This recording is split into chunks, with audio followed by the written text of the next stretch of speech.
Ողջույն սիրելի հայրենակիցներ, եթերում Նանտապանն է։ Եվ այժմ մենք զրուցելու ենք Հանուն Հանրապետության կուսակցության նախընտրական ցուցակում ընդգրկված 4-րդ համարը զբաղեցնող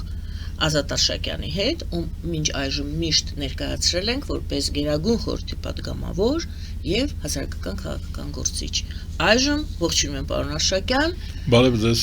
Շնորհակալ եմ իհարկե շնորհակալությունս հայտնեմ, որ ընդունել եք հրավերը եւ ասեմ, որ այժմ մենք արդեն ձեզ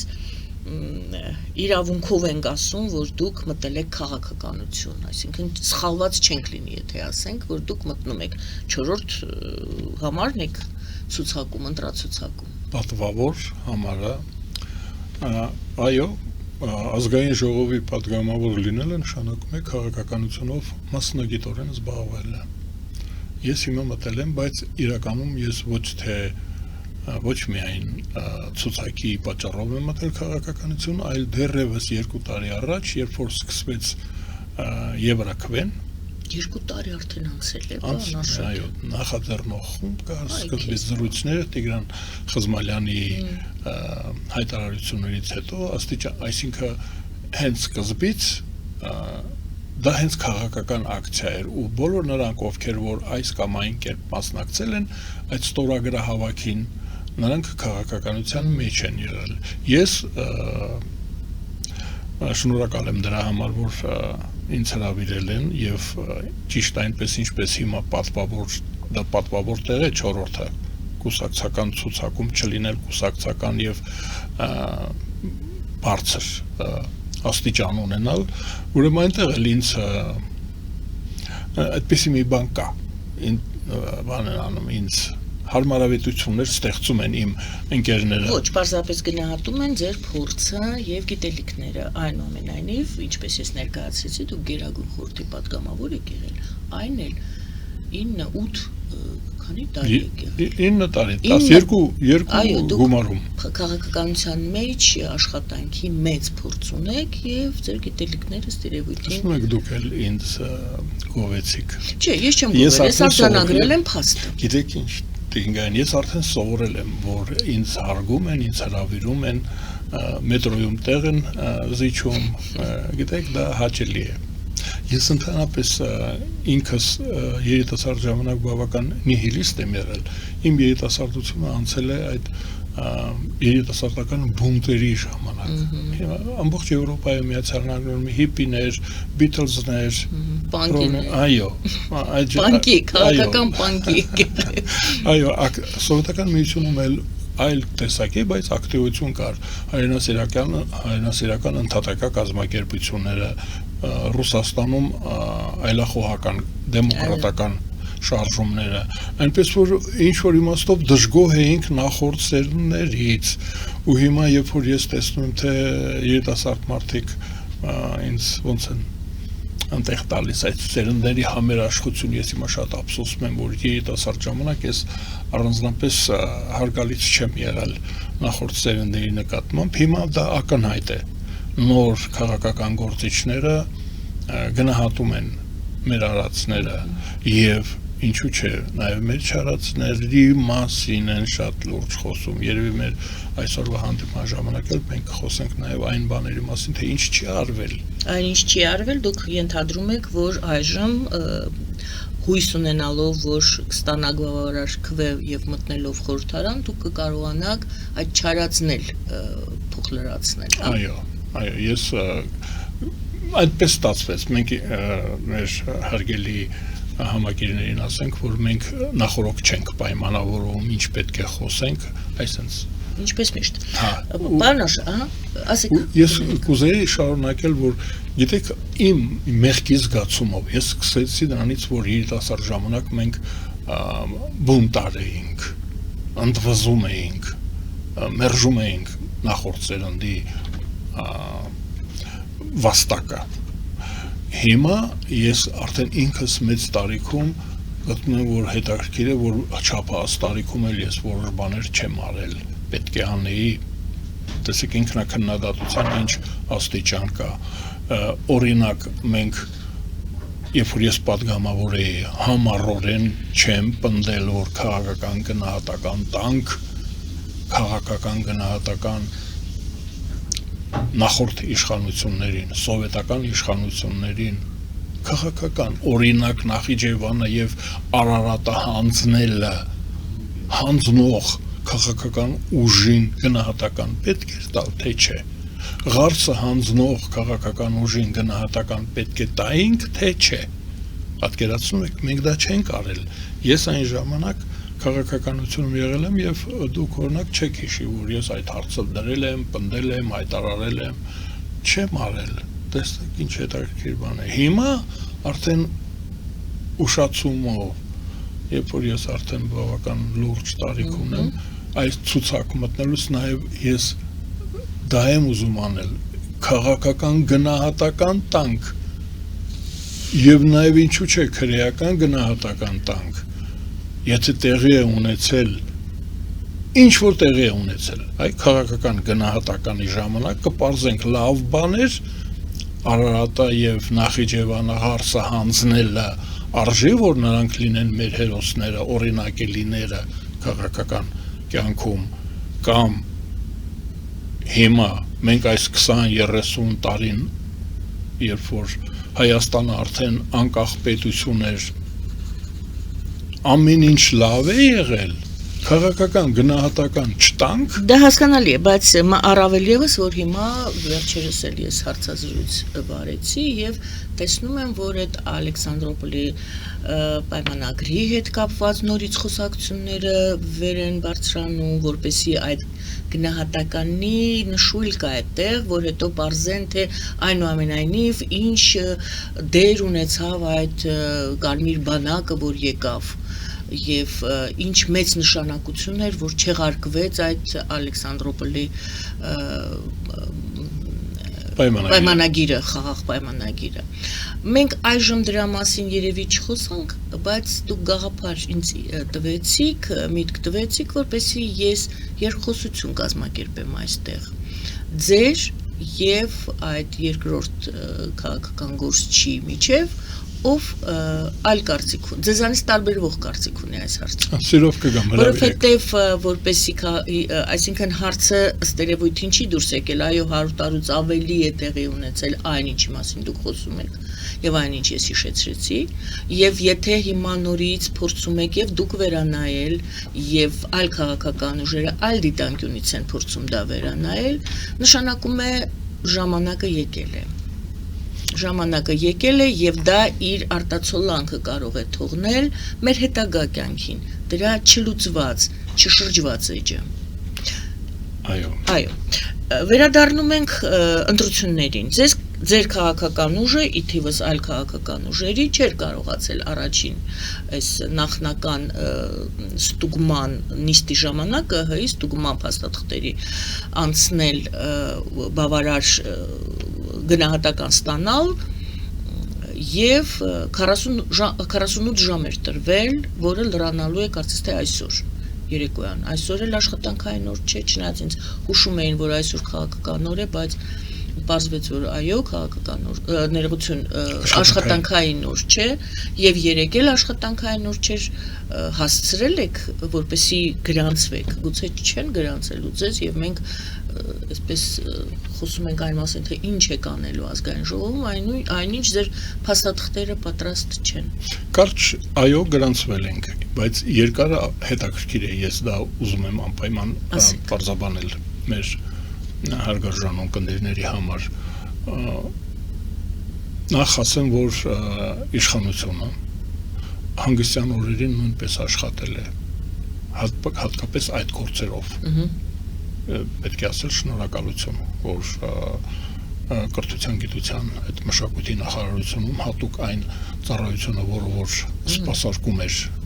լեզվի իմացության կամ չգիտեմ ինչ հարցերը, նրանք աշխատել են։ Ոստիկանությունը աշխատել է անկախ նրանից, որ հանգստյան օրեր են եղել ու մենք հասցրել ենք լրացնել անհրաժեշտ փաստաթղթերը, բայց ես ասեմ, թե ինչի այդպես ստացվեց, մենք ինչի խնդիրներ ունեցանք, մենք ենթադրում էինք, այսինքն մենք կիսատ մնաց կարծես թե մեր իմ նախորդ պատասխանը, այդ հանրահավաքը, հանրային ակցիան ստորագրահավաքը ենթադրում էր, որ մենք ենթադրում ենք, որ հաջողության դեպքում ու մենք իսկապես մեծ հաջողություն ունեցանք ստորագրահավաքը 50,000-ի փոխարեն հավաքեցինք 60,000 2 ամսվա փոխարեն մի ամսում, այսինքն մեծ խանդավառություն կար ու մենք կարծում էինք, որ կշարունակենք այդ խմբով հաջողության հասած ակնհայտորեն լուրջ պրոյեկտ ասեմ, հա, դրանով մենք կարող ենք նաև շարունակել մեր գործունեությունը ազգային ժողովում առաջիկա ընտրություններին 2 տարի առաջվա մասին եմ խոսում կամ մի տարի առաջվա ու երբ որ քաղաքացիական պայմանագիրը նույնպես միացավ այդ ծրագրին եւ հաջողությամբ դարձրեց օրենք քաղաքացիական նախաձեռնությունը օրենքով սահմանված կարգով նախաձեռնություն դարձավ օրենք մենք ոչ թե արդեն միայն արտախորհրդարանական ուժեր էինք այլ նաեւ քաղաքացիական պայմանագիրներ մեզ հետ մի տեսակ տարօրինակ բան ստացվեց բայց առանց քաղաքացիական պայմանագրի մենք կարծում ենք որ արտախորհրդարանական ուժերը միասին կգնան պարլամենտ ու դրա պատճառով հանուն հանրապետության կուսակցությունը մեծահոգաբար մի քանի անգամ ասեմ մեծահոգաբար տեսեք մի փոքր դետալ ես ասեմ 4 լիդերներ կային քաղաքական կազմակերպությունների 4 կազմակերպություն կար ու հանուն հանրապետության կուսակցության առաջնորդը ղեկավարը Արման Բաբաջանյանը հենց սկզբից հայտարարեց ասեց որ ինքը հավակնում է 5-րդ տեղի համար այսինքն 4 տեղը բաժանեք իրար մեջ այսինքն մրցակցությունից դուրս եկավ ասես տեղավորեք հանուն համերաշխության եւ համագործակցության ու դա ես ուզում ասել որ մեծահոգության այդպիսի աստիճանել է եղել ու ցուցակը հանուն հանրապետության կուսակցության ցուցակը մնաց հաշվի առնելով որ կմնա մոտարապես 25% հա դե մենք մտածեցինք որ մենք գործընկերների հետ իսկ ինչ որ նշված թիվ կա պարտադիր չէ պարտադիր չէր բայց նորից ասում ենք որ մենք թույլ ենք տալիս մեր գործընկերներին իրենց անձնակազմը ներգրավել ցուցակի մեջ մեզ ասենք հերիք է 20 հոգին կամ 30 հոգի մեկ 30 հոգի դժվար է կուսակցության մեջ 30 հոգի ընտրելը հավակնորդները շատ են համար ասեցինք մի 20-30 հոգի մենք փաստաթղթերով կունենանք կա ու երբ որ վերջնամասում այո ավարտի դա երբ որ ժամկետը բարձրացավ որ մեզ 100 հոգի է պետք ուրեմն մարդկանց որոնց որ մերժել էինք ասել ենք որ գիտեք ինչ հանուն համերաշխության հանուր ընդհանուր գործընկերության եւ այլ դուք առայժմ ցուցակում չեք լինի նրանց պետք է հետ կանչեինք եւ դա անձնագրեր կրթության մասին հասցրել եք փաստորեն մենք հասցրեցինք բարեբախտաբար հասցրեցինք բայց պատճառը ես ասում եմ որ մեր ցուցակը կրճատ էիք ներկայացրել հիմա համալրեցիք մարդկանց արձակուրդ էինք ուղարկել այսպես ասել լավ դրա համար դժվարություններ առաջացան բայց ես համարում եմ որ արժեր դժվարությունները հաղթահարել որովհետև մեր խիղճը հանգիստը մենք ասացինք որ մեր ընկերներին համագործակցության ասացինք որ տեսեք մենք նույնիսկ ցուցակը կրճատել ենք մեր ցուցակը ձեզ տեղ ենք թողնում որը մինուս էր փաստորեն ձեզ համար քանի որ պես բացել բայց միևնույն է հոգեբանորեն մենք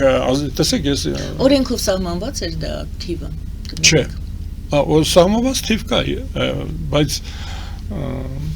ես այդ կստուգեմ բանաշակի որովհետև պարզ լինի դա օրենքի պահանջ էր թե օրենքի պահանջ էր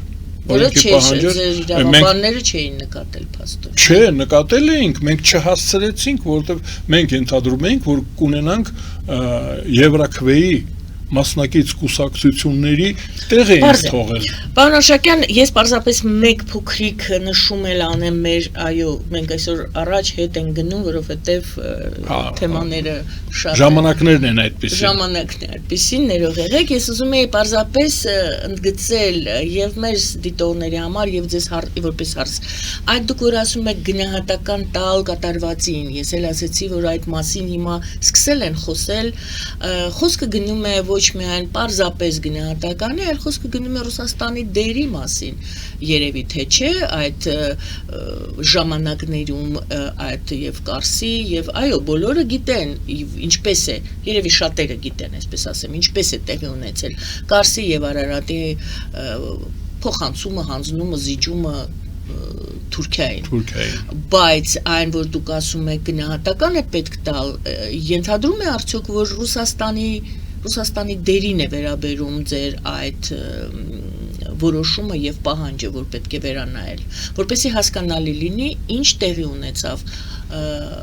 այդ ժամանակահատվածում 18-ից 20-21 թվականները եւ ինչու տեղի ունեցավ։ Ռուսաստանի թեման է այստեղ թե ոչ։ Ռուսաստանի թեման երկրորդն է։ Գլխավոր թեման ներքինն է, մեր թեման է։ Որն է։ Մերոնց, մեր քաղաքական ուժերի խնդիրն է։ Մենք մեզ ենք ուզում գնահատել։ Այսինքն մեր քաղաքական ուժերը, որոնք խոսքը գնում է դաշնակցության մասին։ Դաշնակցության եւ բոլշևիկների։ Դրանք էին ասպարեզում, նրանց կայացած վճռի հետևանքով Արարատը եւ Ղարսը, Նախիջևանն ու Նագորնի Ղարաբաղը պոկվեցին Հայաստանի Հանրապետության տարածքից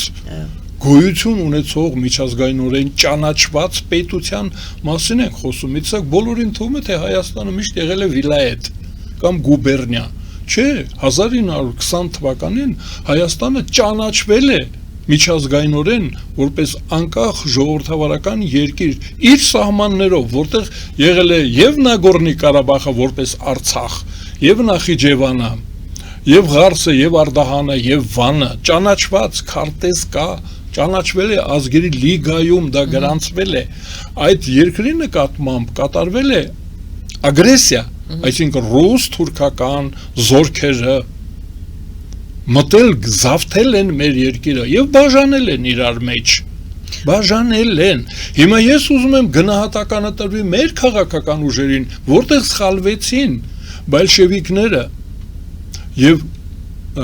այն ժամանակվա գոյություն ունեցող Հայաստանի կուսակցությունները,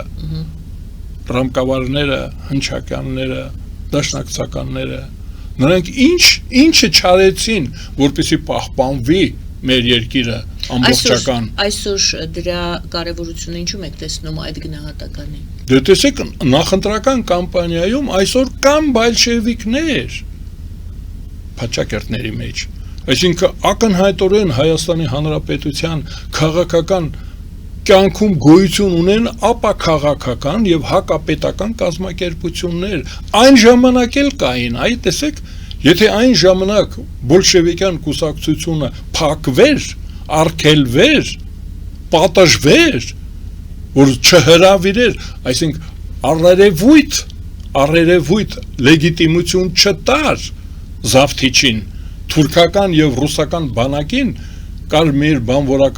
բանվորագյուղացիական բանակին, 11-րդ բանակին հրավիրեցին, այդպիսի կուսակցություն կար, բոլշևիկների կուսակցություններ, նրանք հրավիրեցին թուրքական, ռուսական համատեղ զորքերին, հիմա նույնը կրկնվում է, այսօր կան ուժեր քաղաքական հայտ են ներկայացրել, որոնք հրավիրում են, անեքսիա են սարքում։ Բայց ում են հրավիրում կներեք։ Ռուսական բանակին հրավիրում են։ Ես ասեմ դրանք հայտնի։ Բայց չէ որ Պուտինը ինքը ասեց, որ Ռուսաստանը ներկայացնող քաղաքական ուժեր կան Հայաստանում։ Շատ լավ է, որ Պուտինը ասեց, լյուստրացիա արեց։ Մենք ասում ենք ոչ Պուտինին։ Հիմա մեր գնահատականի մեջ դա եթե Լենինին մենք ասում ենք այո, ուրեմն Պուտինին էլ պետք է ասենք այո։ Եթե Լենինին այո ասում ենք, ուրեմն Աթաթուրքին էլ ենք ասում այո։ Նրանք զույգ էին, գործընկեր էին։ Եթե հիմա մենք ասում ենք Պուտինին այո, ասում ենք Էրդողան այո, Ալիև այո։ Տեսեք ինչ նրբություն կա։ Պուտինը ինքը մենակ չի։ Պուտին, հենց որ ասում ենք Պուտին, հասկանում ենք Մոսկվայի կոնֆերանսի արդյունքները, ռուս-թուրքական։ Պուտինը մենակ չի։ Հիմա Պուտինի դաշնակիցները Հայաստանում, նրանք ովքեր որ Պուտինին աջակցում են, ովքեր որ Պուտինի դրածոներն են, ասում է Ռուսաստանի շահերը սպասարկող քաղաքական ուժերը Հայաստանի։ Այո, դա մենք Ոչ թե Հայաստանի շահերը պաշտպանող, այլ Ռուսաստանի շահերը պաշտպանող քաղաքական հայկական Հայաստանում գործող քաղաքական ուժեր։ Այսինքն ինչ է նշանակում Ռուսաստանի կամ տվյալ դեպքում Պուտինի շահերը պաշտպանող ուժեր։ Դա ոնց կարող է այդպիսի բան լինել։ Պուտինը աշխարհի 51 պետության կողմից հակահիտլերյան կոալիցիային իմիջիալուց անդամագրվել էին 53 պետություն։ Հիմա Պուտինի դեմ մոբիլիզացվել է աշխարհի 51 պետություն։ Դրանք Պուտինին հայտարարել են հանցագործ։ Միջազգային դատարանը ճանաչում է հանցագործ։ Մեր մոտ կան հանցակիցներ Պուտինին։ Այդ կազմակերպությունները, որոնք որ աջակցում են կամ Պուտինն է նրանց աջակցում, տեղերը փոխելուց գիտե գումարը չի փոխվում, ով է ում աջակցում, Պուտինն է նրանց աջակցում, թե իրենք են Պուտինին աջակցում, դրանք դառնում են հանցակից, այսինքն Հայաստանի Հանրապետությունում կան կազմակերպություններ, որոնք համագործակցում են հանցագործի հետ։ Դե Պուտինը ասում է ինձ այդ եվրոպական երկրները այդքան հետաքրքիր չեն, ես Թրամփի հետ եմ կառուցում իմ հարաբերությունները։ Շատ լավ, Թրամփի դեռևս նախորդ 45-րդ նախագահ եղած ժամանակ, հիմա 47-րդն է, չէ՞։ Նրա պատժամիջոցները պուտինիզմին, Ռուսաստանի դեմ ընդունած Պուտինի Թրամփի պատժամիջոցները, Թրամփ ենք ասում, Միացյալ Նահանգներ, եւ վերջապես, եթե խոսքը գնում է համագործակցության մասին, Պուտին-Թրամփ, հիշեք նոյեմբերի 9-ի փաստաթուղթը Պուտինի գրված, որտեղ Արցախը վերջնականապես հանձնվեց Ադրբեջանին։ Նագորնի Ղարաբաղը Պուտինի ձեռքով գրվեց եւ հանձնվեց Ադրբեջանին։ Այդ փաստաթուղթը Թրամփը չեղյալ համարեց, պատրեց գցեց։ Դա ծանր հարված էր Պուտինին եւ պուտինիզմին, որտեղ կնքվեց օգոստոսի 8-ի պայմանագիրը։ Դրանք ինչ խոսա, դա ինչ գործընկերություն է, երբ որ մեկը մյուսին ապտակում է։ Մեղմ եմ ասում, այլ բաներ են անում ու ասում։ Սյունիքի մասով, հա։ Մեղրի մասով, օգոստոսի 9-րդ կետի հարցն եք ասում եւ Թրամփի կետին եք ասում։ 9 կետը, այդ 9 կետն էլ հակահայկական էր։ Նագորնի Ղարաբաղը Թրամփը որ ասում եք պատրեց, նա ամբողջը չկարողացավ չեղարկել։ Ոնց ամբողջությամբ, էլ ոնց աներ։ Այսինքն դե Ստեփանակերտը ներողություն Ստեփանակերտը չկար, ճիշտ է, նոյեմբերի 9-ում մենք այսօր չունենք Ստեփանակերտը, դա հենց 9 կետը նրա համար էր, որ դատարկվի Ստեփանակերտը։ Ու դա արվեց ռուսական բանակի ներկայությամբ։ Ճիշտ այնպես, ինչպես Ղարսը եւ Իգդիրը, Արարատ լեռը հանձնվել է ռուսական բանակի ներկայությամբ։ Ճիշտ այդպես հանձնվեց նաեւ Ստեփանակերտը։ Այսինքն այնտեղ կային պահանջներ, որոնք նախադրյալ էին այդ 23 թվականի սեպտեմբերի, հա։ Նախադրյալ էին, այո։ Այո, իհարկե։ Դրանք եւ նորից գանք, դուք ասեք Թրամփը պատրեց, դա էլ որպեսզի հասկանալի լինի մինչեւ վերջ, ինչը պատրեց։ Ինչը փոխեց Թրամփը Պուտինին նախատեսածից այլ բան ստացվեց վերջում։ Հայաստանի կարգավիճակը փոխվեց, Հայաստանը գուբերնիայից վերածվեց պետության։ Դուք պատկերացնում եք անվտանգության համակարգը թողնվեց Հայաստանի վրա, տարածքը վերադարձավ Հայաստան, Մեղրին վերադարձավ Հայաստանին, օգոստոսի 8-ի պայմանագրով, Մեղրին վերադարձավ Հայաստան, ճանապարհներ բացվեցին, ճանապարհներ, այդ Միջանցք, Դանցիգի ու Գդանսկի Միջանցքը հայտնի, վերանվանվեց ճանապարհ, դա հենց այնպես չի։ Եվ անվտանգությունը, ծառայությունները, պետական, այսինքն ինքնիշխանությունը Լավ, հետ գանք Պուտինի այդ կամ դուք որ ասում եք վերանայել եւ ասում եք հիմա կարմիրներն են, չէ, բոլշևիկ ասեցիք դուք։ Դե որտեղ իրանք այն ժամանակ բոլշևիկ էին։ Հա, դե պարզապես ես կարմիր բանակի հետ ասում էին կարմիր բանվորագյուղացիական, տեսեք, կարմիր բանվորագյուղացիական բանակ։ Բայց կան քաղաքական ուժեր, որոնք ասում են, այո, Ռուսաստանի շահերը եւ Հայաստանի շահերը համընկնում են։ Այո։ Մենք պաշտպանում ենք Ռուսաստանի շահերը, չեն ասում իհարկե, դա Պուտինը ասեց, որ մեր ներկայացուցիչները կան այդտեղ։ Նրանք ասում են, այն ինչ մենք անում ենք, դա Հայաստանի շահերից է։ Պետք է ենթադրել, որ չասվող, բայց ակնարկվող, ենթադրվող ձևակերպումը, որ Հայաստանի շահերն են պաշտպանել Ռուսաստանի շահերը։ Այո, այդպես է։ Դե հիմա մենք ողջախմիտ մարդ ենք, չէ՞, եւ մեզ հիմա հետեւողներն էլ կանխավարկածում են, որ նույնպես ողջամիտ են։ Բայց ո՞նց կարող է Հայաստանի շահերից բխել Ղարսը հանձնելը, Արարատը հանձնել, Արարատ լեռը հանձնելը, Նախիջևանը հանձնելը Հայաստանի շահերից է բխում, հայ ժողովրդի շահերից էր բխում, Նագորնի Ղարաբաղը հանձնելը մեր շահերից էր բխում, Ռուսաստանի շահերից էր բխում, Ռուսաստանը հայտարարում ասում, մեր շահերից բխում էր հանձնել, Արաքսից այն կողմ ամեն ինչ հանձնել Թուրքիային, այս կողմ հանձնել Ադրբեջանին, Նախիջևանը եւ Նագորնի Ղարաբաղը, հանձնել Ռուսաստանի շահերը պահանջում էին Լենինի բոլոր ելույթները դրա մասին են, Բրեստ-Լիտովսկի պայմանագիրը, Ղարսի պայմանագիրը եւ Մոսկվայի կոնֆերանսի արդյունքները, դրա մասին են Ռուսաստանի շահերը պահանջում են հայկական պետությունը լիկվիդացնել։ Հիմա դա մեր շահերից բխում է, թե չէ։ Ես ուզում եմ դա հասկանալ։ Երբ որ Հայաստանի քաղաքական ուժերը ծառայում են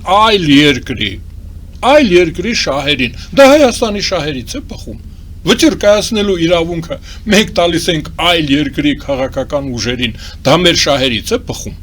Ուզում ասեմ ողջամտության խնդիր կա, չէ՞։ Լավ, դուք ասում եք դա թյուրիմացություն է։ Չէ, թյուրիմացություն չի, դա թշնամություն է։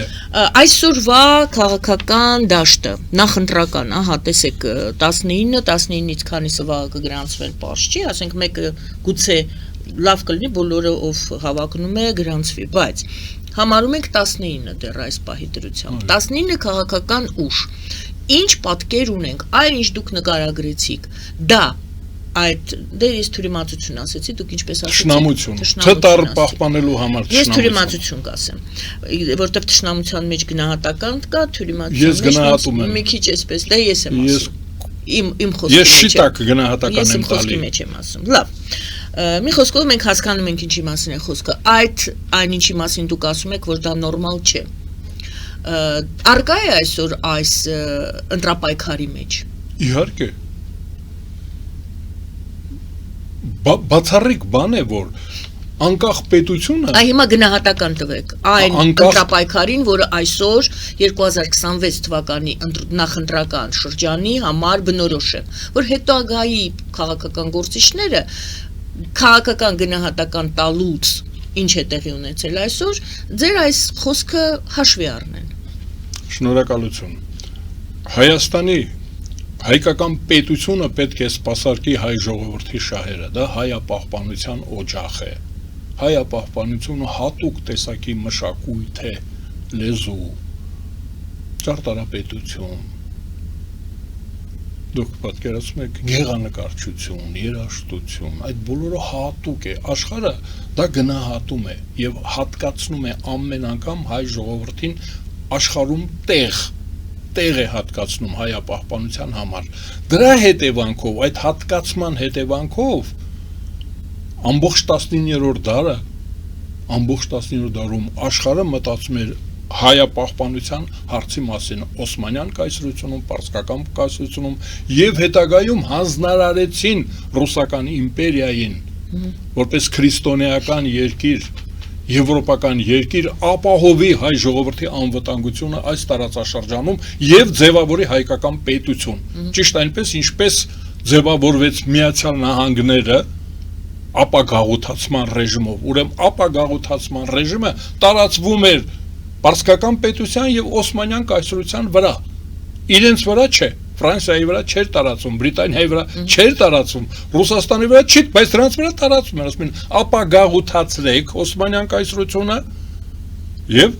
այնտեղ քրիստոնյա պետություն, ժողովուրդների համար ստեղծեք պետություն։ Դա ռեկոնկիստա է կոչվում, այսինքն վերադարձնել քրիստոնյա ժողովրդին իր երկիրը։ Հայաստանը բաժին ընկավ Ռուսաստանին։ Ռուսները հենց սկզբից պատերազմ հայտարարեցին, լեգիտիմ պատերազմ, լեգիտիմ, որ չեն զավթում, նվաճող չեն, ռուսները չեն նվաճում, նրանք ազատագրում են քրիստոնյաներին մահմեդական լծից, խաչակրած արշավանք, պետք է ազատագրեն Հայաստանի, պատմական Հայաստանի տարածքները եւ իրենց աջակցությամբ, հովանավորությամբ ձևավորվի Արմյանսկայե ցարստվը Ալեքսանդր Արքայազնի թագավորությամբ Եկատերինայի թորներից մեկի անունը հատուկ Ալեքսանդր էին դրել, որ նա պետք է Հայաստանում լինի թագավոր։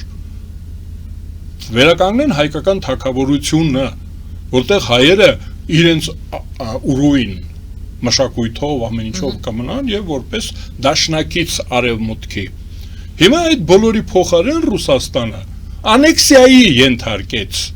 անեքսիայի Արմյանսկայե ցարստվայի փոխարեն ստեղծեց Արմյանսկայա օբլաստ, Արմյանսկա օբլաստը դարձեց Երևանսկայա օբլաստ, հետո դարձեց Արմյանսկայա SSR, հիմա ասում են վերադարձնենք այն կարգավիճակը, որ ունեցել եք Օսմանյան կայսրության ժամանակ, օրինակ Նագորնի Ղարաբաղը եւ Նախիջևանը հանձնեց իր տարածքում, ոչ թե Օսմանյան կայսրության։ Ուրեմն ես հիմա ասում եմ, որ մեր շահերը, հայ ժողովրդի շահերը,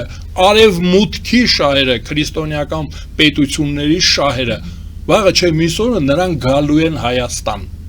Նրանց շահերը եւ Ռուսաստանի շահերը այսօր չեն համընկնում։ Մենք դրա մասին ենք խոսում։ Մեր շահերը չեն համընկնում նրանց շահերի հետ։ Գենոցիդը մեր շահից չի բխում։ Այսինքն ովքեր որ ասում են հայ ժողովրդի եւ ռուս ժողովրդի շահերը համընկնում են, նշանակում է նրանք ասում են, որ հայ ժողովրդի շահերից բխում է ինքնասպանությունը։ Մեր հարցն էր այսօրվա ընտրապայքարի գնահատականը քաղաքական, որ դուք տակ, բայց գովազդից հետո ենք դա անելու, Արշակյան։ Գովազդը եթերում, սիրելի հայրենակիցներ, կշարունակենք զրույցը պարոն Արշակյանի հետ։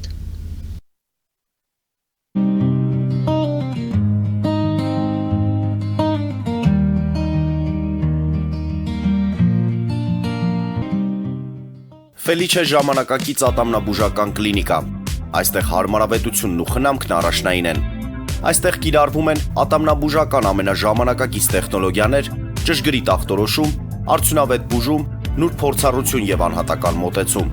Սկսած սովորական մանրուքներից մինչև առաջադեմ ընթացակարգեր, այստեղ դուք գտնվում եք բարձր որակավորում ունեցող եւ փորձառու ատամնաբուժական մասնագետների ձեռքերում։ Մեր բարեկամական եւ հյուրընկալ անձնակազմն այստեղ է յուրաքանչյուր այցը հաճելի դարձնելու համար։ Ֆելիչե, ձեր առողջ եւ ամենաերջանիկ շպիտը սկսվում է այստեղից։ Եկեք եւ բացահայտեք նորարարության, փորձագիտության եւ կարեկցանքի կատարյալ համադրությունը։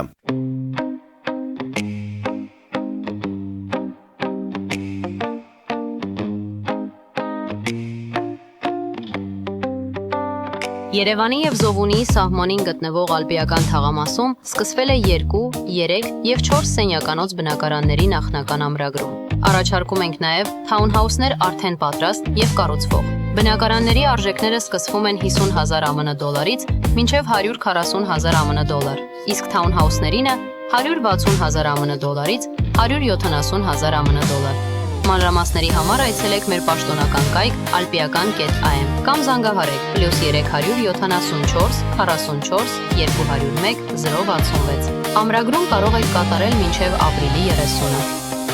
Ալպիական թաղամաս, ձեր նոր տունը հայրենիքում։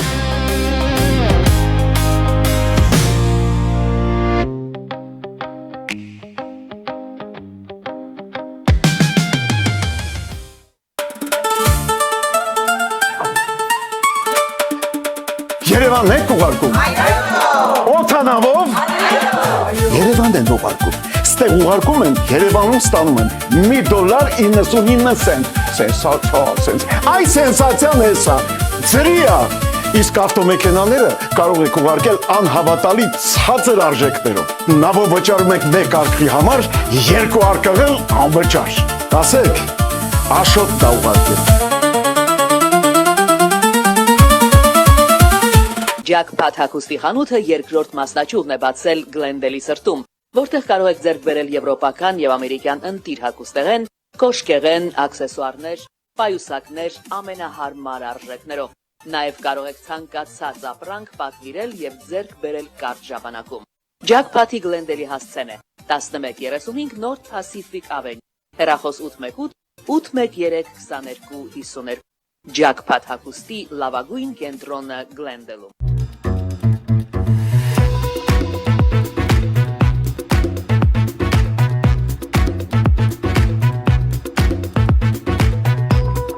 Արարատ ռեստորան, ընտանեկան եւ ընկերական ժամանցի լավագույն հասցե, սիրված արտիստներ, հյուրընկալ մթնոլորտ, հարուստ ճաշացան, անմահական խորտիկներ, Արարատ ռեստորան, հասցեն անփոփոխ, սիրով սպասում ենք ձեզ։ Լավագույն պաղպաղակ, բնական, համեղ եւ մատչելի գներով պաղպաղակը կարող եք ձեռք բերել բոլոր հայկական խանութներում։ Պահանջեք հայկական պաղպաղակ, Թամարա պաղպաղակ։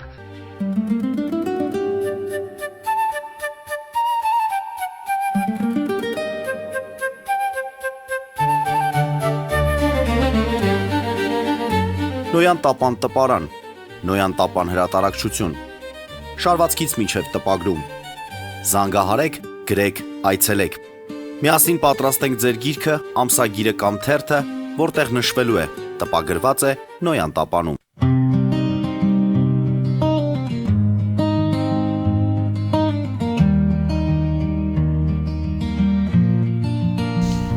Սիրելի հայրենակիցներ, հիշեցնեմ, որ մենք զրուցում ենք Ազատ Արշակյանի հետ Հանուն Հանրապետության կուսակցության նախընտրական ցուցակում ընդգրկված 4-րդ համարն էլ զբաղեցնող։ Եվ այսպես, պարոն Արշակյան, եկանք հասանք այս հարցին։ Նախընտրական գործընթացի ձեր քաղաքական գնահատականն եմ ուզում այժմ ստանալ, ինչ է հիմա տեղի ունենում, վտանգները եւ հնարավորությունները այն ամենի, ինչ այսօր տեղի է ունենում։ Շատ հետաքրքիր վիճակում ենք մենք, շարունակությունն է դառնում մեր խոսակցություն, ես մտածում եմ, որ կընդհատվի։ Ուրեմն պատկերացրեք, որ իմ նկարագրած ժամանակ սվիններն էին աշխատում, կրակում էին իրենց վրա, բրդում էին, յաթաղաններ աշխատում, շաշկիներ աշխատում, չէ։ Եկավ մի պահ, որ արևմուտքը, իդեմս ասենք Ամերիկայի Միացյալ Նահանգների կամ Սևրի պայմանագրի բանի արգելք դրեց ցեղասպանության վրա, Ռուսաստանը եւ Թուրքիան չկարողացան հաղթահարել այդ արգելքը, սովետական Հայաստանի գոյությունը որպես ռեզերվացիա թեկուզ պարտադրեցին Ռուսաստանին եւ Թուրքիային 30,000 քառակուսի կիլոմետրի վրա պահպանել հայոց օջախը։ Հիմա բոլորովին վերջերս Իմիջիալոց 90 թվականի Ամերիկայի Միացյալ Նահանգների Սենատի արտաքին հարաբերությունների հանձնաժողովը ասեց անձեռնամխել է սովետական Հայաստանի տարածքը։ Այ եթե ասես նաև Արցախը, հիմա Արցախն էլ անձեռնամխել։ Ամերիկացիներն ասեցին չհամարձակվեք։ Անձեռնամխել է սովետական Հայաստանի տարածքը որպես հայության, հայկականության պահպանության օջախ։ Ուրեմն արգելվեց գենոցիդը, արևմուտքը արգելեց գենոցիդ կազմակերպել, հիմա, այսօր, նախորդին այդպիսի մեծ միջոցառման եվրոպացիները, որպեսզի ոչ ոք չկասկածի, այ կասկած չունենան, որպես երաշխավոր, որպես վկա, գալիս են Հայաստան, ասում են, որ հայկական պետությունը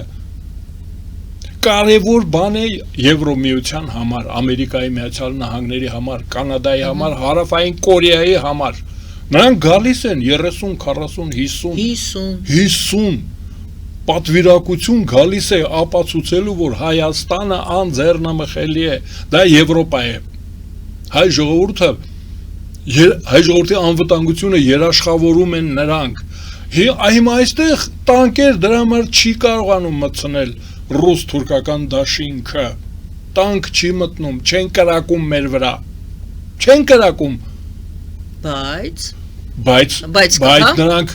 լազեյկա են ասում իրենց բայց կա լեզվով։ այնուամենայնիվ։ Չէ, նրանք ունեն լազեյկա են գտել, ասում են։ Իսկ եթե կրակել չէ, այլ ձև չկա Հայաստանը զավթելու։ Սողանցքի, հա։ Սողանցք լազեյկա է, որ իրանք չթարգմանեն, հասկանան միանգամից։ Այսինքն ձև չկա Հայաստանը վերանվաճելու, ոչնչացնելու համար ձև պարզում է, որ կա։ Բայց այնքան լկտի են, որ դա բաց են անում, թող թե դա պետք է արվեր ընդհատակում։ Այ ընդհատակա կազմակերպությունները էշալոնացված, պետք է այստեղ մշակույթի, լեզվի դեմ դիվերսիաներ անեին, կառավարման համակարգի դեմ ապակայունացնեին, քաոս ստեղծեին, բայց չիմանայինք ով է, ինչ որ էլեկտրականությունը անջատվում է, պատկերացնում եք էլեկտրականությունը անջատում է, մեր սարքավորումները փչանում են, ճանապարհները փակվում են, սննդամթերքը ժամանակին չի գալիս, այդպիսի բաներ, դիվերսիաներ պետք է կազմել, հիմա չէ, սրանք ասում են, որ ոնց, ինչ անկախություն, ինչ պետություն, ինքնավստահություն, համարձակություն, ցարի հետ, ոտին գցած նստել էր ցարի հետ խոսում էր հավասարը հավասարի հետ, դրանից վիրավորվել են եւ հիմա ուղարկել են իրենց, ես ասում եմ դիվերսանտներին, քաղաքական դիվերսանտներին, իդեմս անուն ազգանունով Սամվել Կարապետյանի անձնագրով Սամվել Կարապետյանը Ռուսաստանի քաղաքացի, ռուսական կապիտալով, ռուսական զանգվածային լրատվության աջակցությունով, մարդը անձնագիր ունի, այ մունդիրով եկել է Հայաստան, Հայաստանը հայկական պետությունը լիկվիդացնելու նպատակով։ Հաջորդը Եդինայա Ռոսիայի պատկերացրուք մասնաճյուղը Վարգավաճ Հայաստանը թուրը հանել ընկել է քաղաքականության մեջ, իշխանությունը ուզում է վերցնել։ Ռոբերտ Քոչարյանը Ալիևի զամպալիտը, Ալիևի կադրերով չի թաքցնում, որ ուզում է վերանվաճել Հայաստանը, դարձնել գուբերնիա կամ ոնց էր կոչում Ղարաբաղը ավտոնոմ մարզ։ Այդ մարդու ուղեղում այդ ինչ որ կա գանգոսկրի մեջ ավտոնոմ մարզից այն կողմ որևէ բան չի պատկերացնում։ Այ Ալիևը սովորացրել է, որ ավտոնոմ մարզ իր կուլտուրան ավտոնոմ մարզի կուլտուրա է եւ Ալիևի կառավարման համակարգը։ Այսինքն Հայաստանի մասին եք խոսում։ Հայաստանն են սարքում։ Այո, Հայաստանը իր կարծիքով ավտոնոմ մարզ է։ Ինքը այդտեղ կամ կոլխոզն է, այդ մետաքսի կոմբինատի, ինքն է զամպալիտա։ Հիմա պատկերացեք, նրանց ուղարկել են։ Կարծում են, թե դա մենք չենք նկատում։ Եվ ես շատ վատ գնահատական եմ տալիս մեր իշխանությանը, որ նրանք իրավունք ունեն Հայաստանում քաղաքականությունով զբաղվելու, խայտ տրակություն է։ Այ 8 տարի հետո, ուզում եք ես թիվ ասեմ ձեզ, 8 տարվա մեջ իմ պատգամավոր եղած ժամանակ Արցախը միացվել էր Հայաստանին, հայտարարվել է ժողովրդավարական անկախ երկիր, Հայաստանի Հանրապետություն էր ձևավորվել 8 տարվա մեջ, հայոց համազգային շարժման իշխանության 8 տարվա մեջ Հայաստանը հռչակվել էր անկախ, Արցախը միացել էր Հայաստանին, մենք էլ դարձել էինք միջազգային իրավունքի սուբյեկտ։ Այս 8 տարվա մեջ քաղաքացիական պայմանագիրը այդ երրակին բերել է ընտրապայքարի, դա է հաջողությունը, դա արդյունք է, դուք պատկերացնում եք ինչ է 8 տարի հետո, 8 չի, 18 թվականից մինչև հիմա, 8 տարի հետո, մարդիկ Հայաստանի Հանրապետությունը ուզում են լիկվիդացնել, Արցախը արդեն հանձնել են, Նագորնի Կարաբախը հանձնել են, նոյեմբերի 9-ի փաստաթղթով հանձնել են, իրենք հանձնել են։ Հիմա երեքը Երևանն են ուզում հանձնել, Հայաստանն են ուզում հանձնել։ Ու նրանք իրավունք ունեն, այդ ցուցակ ասում եք 19, ո՞նց 19-ը։ Ոնց կարող է 19 կազմակերպություն, փոքր Հայաստանում 3 միլիոնանով Հայաստանում 19 կազմակերպություն, էշալոնացված դիվերսանտներ են դրանք քաղաքական։ Այսօր, վաղը, կիրակի օրը, հանգստյան օր, տոնական օր հարկավոր է փակել։ Չի կարող հայկական պետության մեջ գործել հակապետական կազմակերպություն։ Չի կարող պետական ռեսուրսներով։ Ընտրարշավը պետական ռեսուրս է դա։ Ընտրարշավ, այ ընտրությունների մասնակցել պետական ռեսուրսը մսխել է։ Պետական ռեսուրսներով մարդիկ պետությունը լիկվիդացնում են։ Ոնց է թույլ տալիս իշխանությունը։ Ինչի պետք է մենք դրա մասին խոսեինք։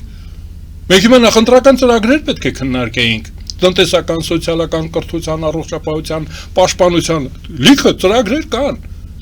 Չէ, կետեր կան, դա մենք հիմա մտածում ենք, Հայաստանը մնալու է պետություն, թե դառնալու է գուբերնիա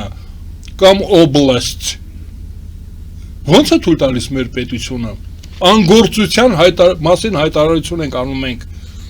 Դիվերսանտները քաղաքական ազատորեն գործում են պետության աջակցությամբ։ Սա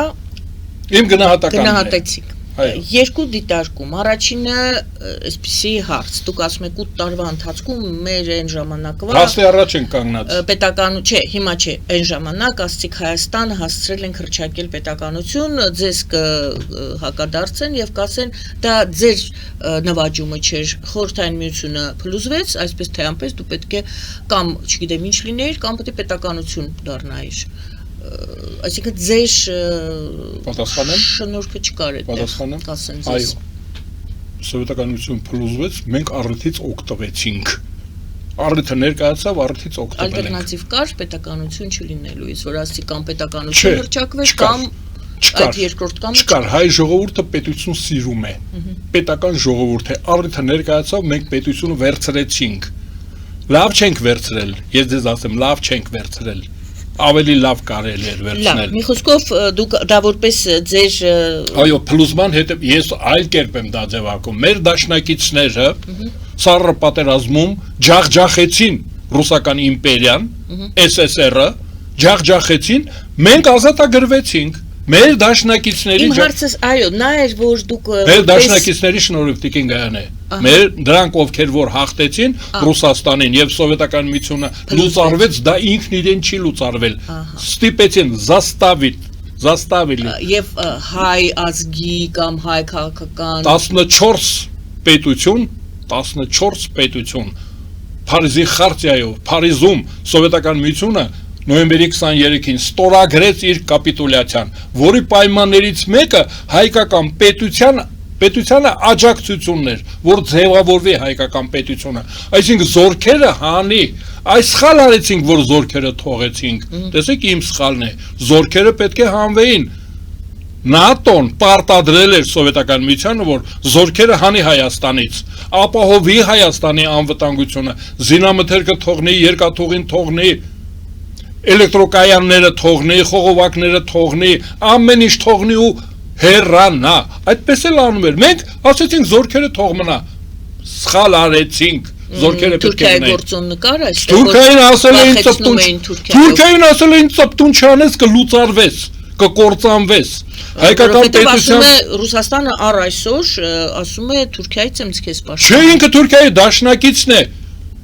Հայաստանը նրա համար դաշնակից չէ, նրա համար գուբերնիա է։ Նա Թուրքիայի դաշնակիցն է։ Թուրքական պետության գոյությունը պայմանավորված է միայն ու միայն Ռուսաստանի աջակցությամբ։ Ռուսաստան հենց որ իր հովանավոր ձեռքը քաշեց Թուրքիայի վրա, Թուրքիան կբզկտվի։ Լավ, սա առաջին հարցն էր եւ երկրորդն էլ դուք ասում եք կվերածվի գուբերնիայի։ Երկրորդ կողմը ընդդիմությունն էլ մեղադրում է Փաշինյանին եւ նրանց ով իրենց է ընդդիմանում, նրանք ասում են, եթե մեզ չընտրեք, Հայաստանը կվերածվի վիլայաթի։ Հիմա այ ժողովուրդը ընկել է այդ էլի խոսույթի առաջ սև ու սպիտակ էին ասում հիմա ասում են վիլայաթ ու ինչ ասացինք գուբերնիա Հա, հիմա այդ ընտրությունը։ Առաջ սև ու սպիտակ էին ընտրում, հիմա որոշեցին, որ հերիքա, բոլա, ժողովուրդը արդեն հոգնել է, չէ՞ նոր բան խոսում են գուբերնիա եւ վիլայետ։ Մենք կատակ ենք անում, բայց որքանով է վտանգը մեծ։ Անհեթեթություն է դա։ Դա էլ արդեն հիբրիդային պատերազմի մի տեսակ է։ Հոգեբանական պատերազմ է։ Թուրքիան չի համարձակվի, եթե Թուրքիան համարձակվեր, եթե նրան թույլ տային, նա վաղուց մտել էր Սամուր գետը անցել էր, մտել էր Կրասնոդար։ Ուժը պատում է։ Թուրքիայի ուժը պատում է, նա կարող է Կրասնոդար մտնել, բայց նրան թույլ չեն տալիս։ Իրավունք չունի Թուրքիան։ Իրավունք չունի լիկվիդացնելու հայկական պետությունը, ինքը կոչնչացվի։ Թուրքիան կոչնչանա։ Դրանով թող մեզ չվախացնեն։ Եթե դա հնարավոր լինի, հենց հիմա Երևանում մենք թուրքերեն խոսեինք, եթե դա հնարավոր լինի։ Պարոն Աշակյան, դուք ուրիշ ուղղությամբ տարակ նկատի ունեն, մեղադրում են, որ Փաշինյանը տանում է դեպի Թուրքիայի հետ հարաբերությունների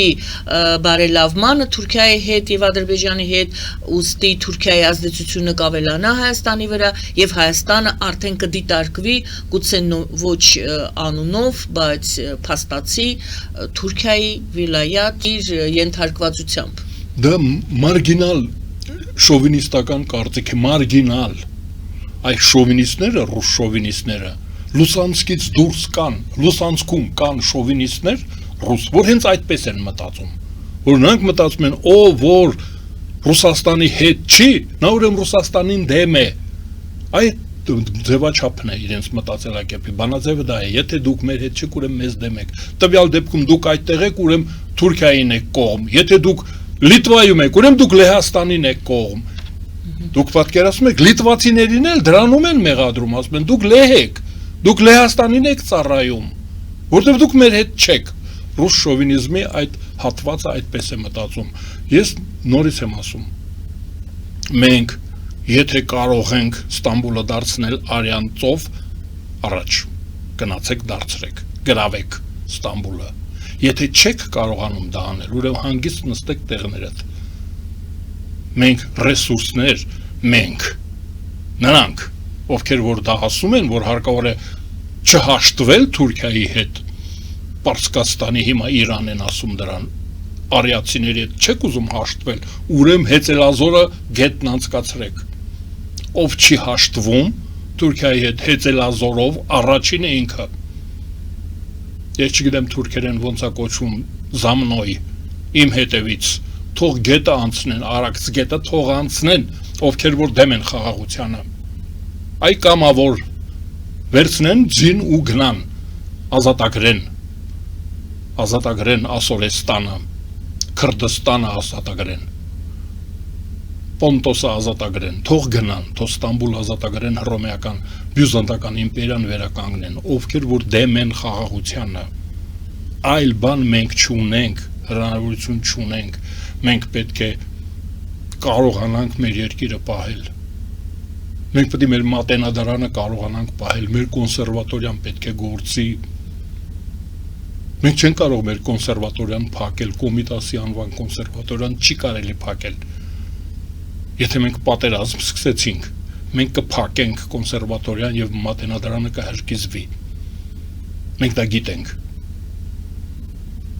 Ուրեմն խաղաղությունը այլ ընտրանք չունի, այլ ընտրանքը ինքնասպանությունն է։ Մանավանդ մեր դաշնակիցները,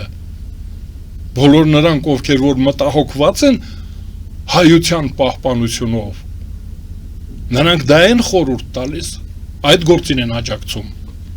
Խաղաղության ծրագրին են աջակցում, հարթակ են տրամադրում խաղաղության համար, այսինքն մենք ոչ միայն մենք ինքներս չենք կարող,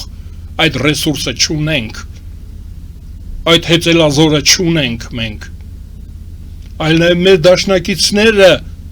այդ գործում չկան, եթե նրանք կմտնեն Անկարա ու Ստամբուլ, եթե նրանք մտնեն, նրանց հեծելազորը կամ ավիակիրները կան,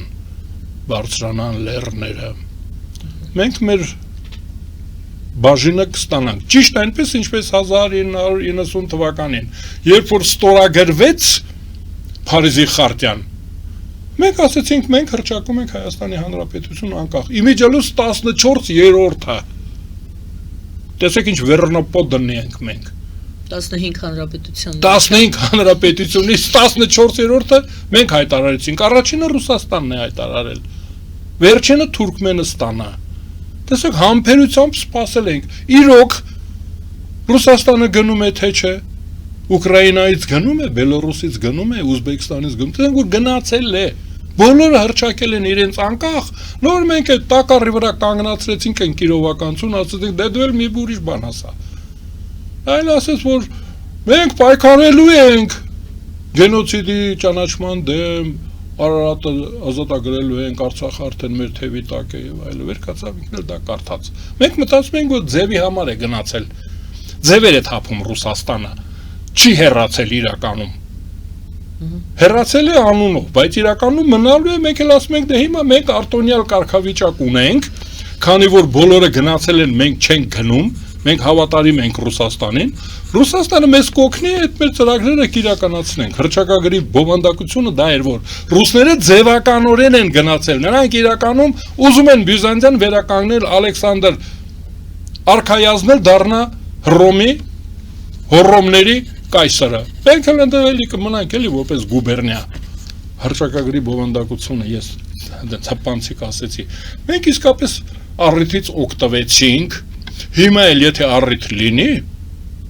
առիթ լինի, մենք առիթից կօգտվենք, բայց առիթ չկա, խաղաղությունը միակ հարմար առիթն է։ Հիմա 36 տարի, կարծես թե 36 տարի հետո մեզ էլի փորձում են համոզել, որ Ռուսաստանը ձևականորեն գնաց, իրականում այն դուք որ ասում եք մենք հələ այն ժամանակ չգիտեինք իսկապես գնաց թե ձևականորեն, հիմա մեզ ասում են եւ ինքը Ռուսաստանն է ասում է այդ որ ասում է դու ոչ մի դա միայն Հայաստանին չի ասում, բոլոր այդ դեն 3-ին մեր սպալցիկային կորցրել են, բայց ես մնացած 13-ին ասում են դուք ինչ եք ձեզանից երևակայում պետականություն, պետություն, սուվերենություն, մենք չենք գնացել։ Հիմա փորձ է արվում նորից այդ ձեր բարձրացրած հարցին պատասխանել, ոչ, մենք Ռուսաստանս չենք էլ գնացել, դուք ձևական գնալը օգտագործեցիք, դա ձևականություն էր։ Հիմա էլի նորից մենք կատակով դա ասեցինք, բայց եթե ավելի լուրջ տեսնենք, արդյոք դա են փորձում անել։ Գնացած Ռուսաստանը փորձում է ասել, որ ես կատակել եմ, ձևացրել եմ, ես ոչ միտեղ չեմ գնացել, բայց բավարար է արդյոք Ռուսաստանի ասածը միայն, որ Ռուսաստանն է այդ ասում։ Տեսեք, խոսքը եւ իրականությունը եկեք փորձենք։ Ռուսաստանի ներկայության կարգավիճակը Հայաստանում պատկերացրեք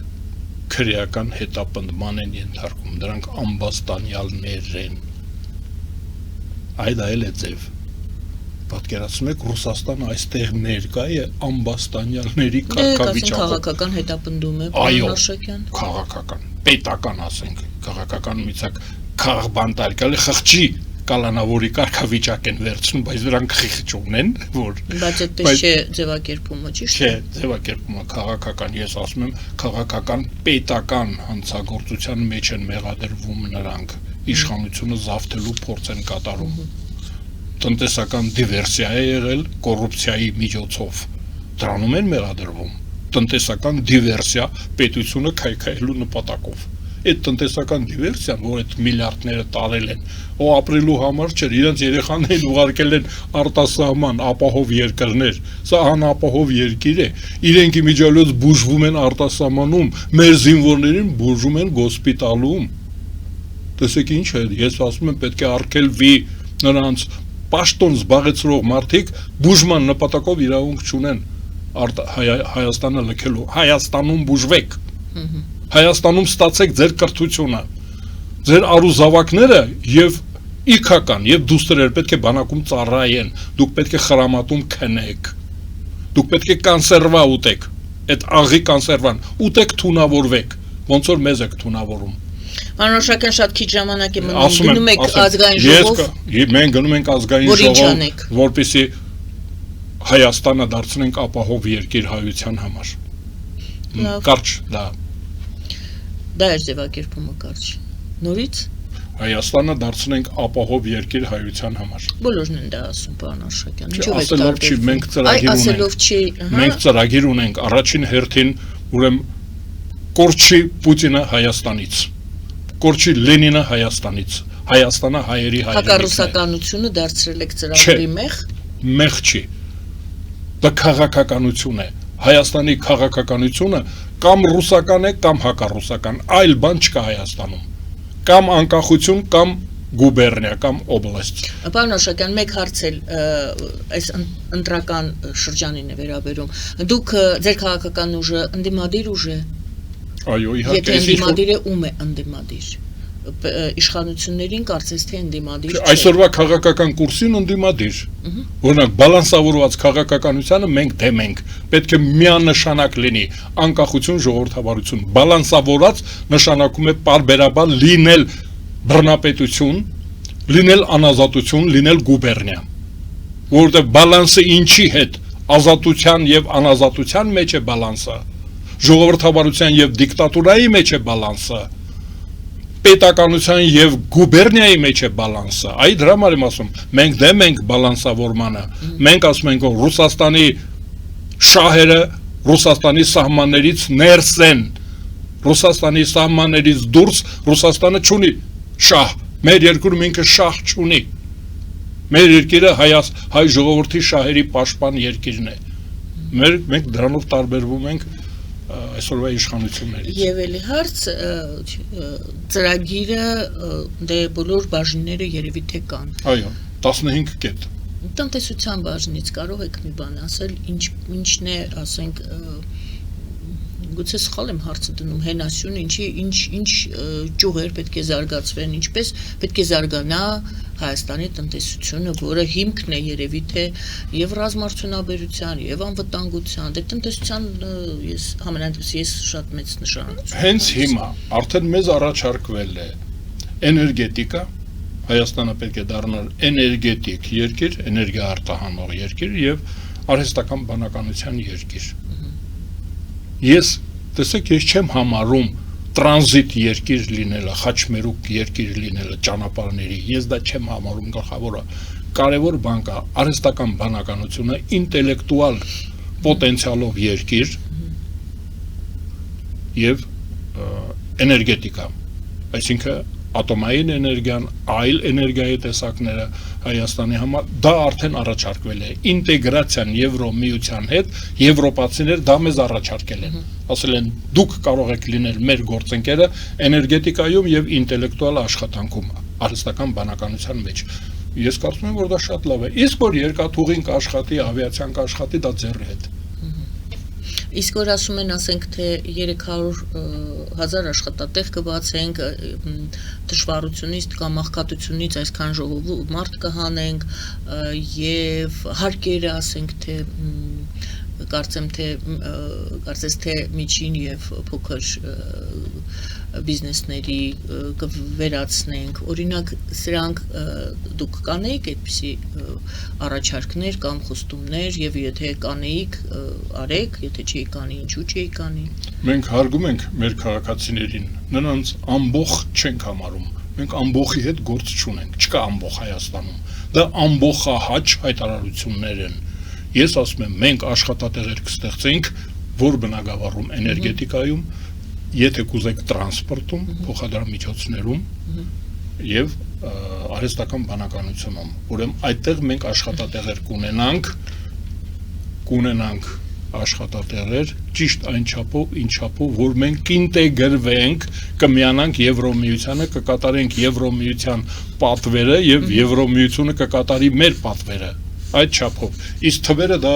անմտություն է թվեր, 25%-ը գործազուրկ է։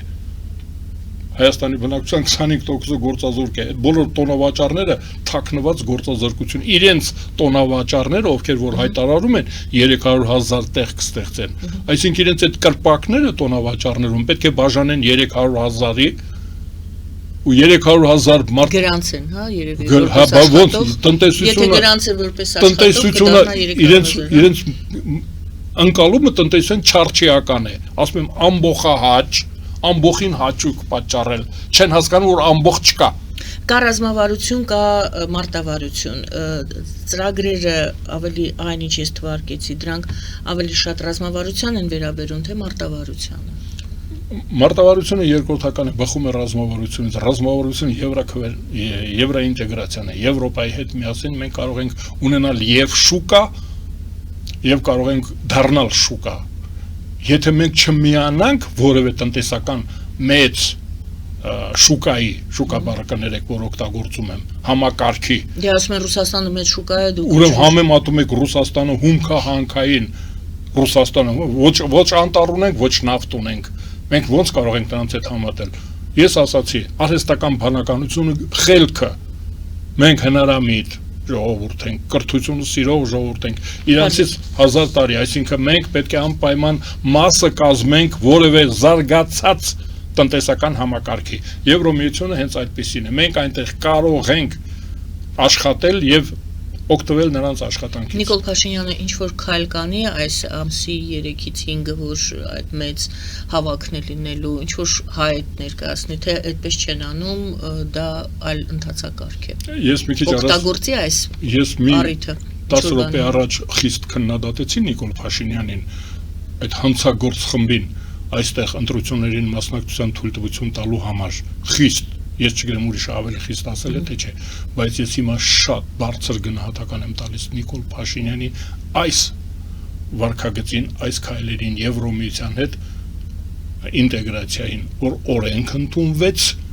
Եվրոպային միանալու Խզմալյան ասում է, ոչինչ չեն անում, հետադարձ քայլեր են անում։ Ինստագրամի հետ կրվածնում եք։ Պարոն Աշակյան, երևի արդեն վերջացավ։ Բայց այն, որ վաղը մյուս օրը Եվրոմիությունը ինքն է եկել Հայաստան, մենք որ ասում ենք, մենք գնում ենք Եվրոպա, այդպես չի, Եվրոպան է եկել, ով որ չի հավատում, դուրս եկեք Երևանի փողոցները, տեսեք, Եվրոպան եկել է Հայաստան։ Դա նաև Նիկոլ Փաշինյանի շնորհիվ է։ Շնորհակալ եմ, պարոն Աշակյան։ Շնորհակալություն հրավիրել։ Դեռ կհանդիպենք, մեկ ամիս կա, քիչ ավել։ Հրավիրեք, ես սիրով կգամ։ Որպեսզի ավելի հասկանալի լինի, գուցե ձեր ընտրողը լսում է կամ հակառակը, մեկը լսում է, ասում է, ես կասկածում եմ։ Ընտրողը նույնպես թող լսի, իմանա ինչ կարծիք ունի։ Ուզում եմ, չեմ ուզում, այս հաղորդումների նպատակը հենց դա է։ Շնորհակալություն սիրելի հայրենակիցներ, պարոն Ազատ Աշակյանի հետ էինք զրուցում, Գերագույն խորհրդի падգամավոր հասարակական քաղաքական գործիչ, ով այժմ ներկայանում է որպես Հանուն Հանրապետության կուսակցության ներկայացուցիչ եւ ընդգրկված է այդ կուսակցության նախընտրական ցուցակում 4-րդ համարն է։ Զրուցվարում էի ես Գայանե Առաքելյանս, բարին ձեզ։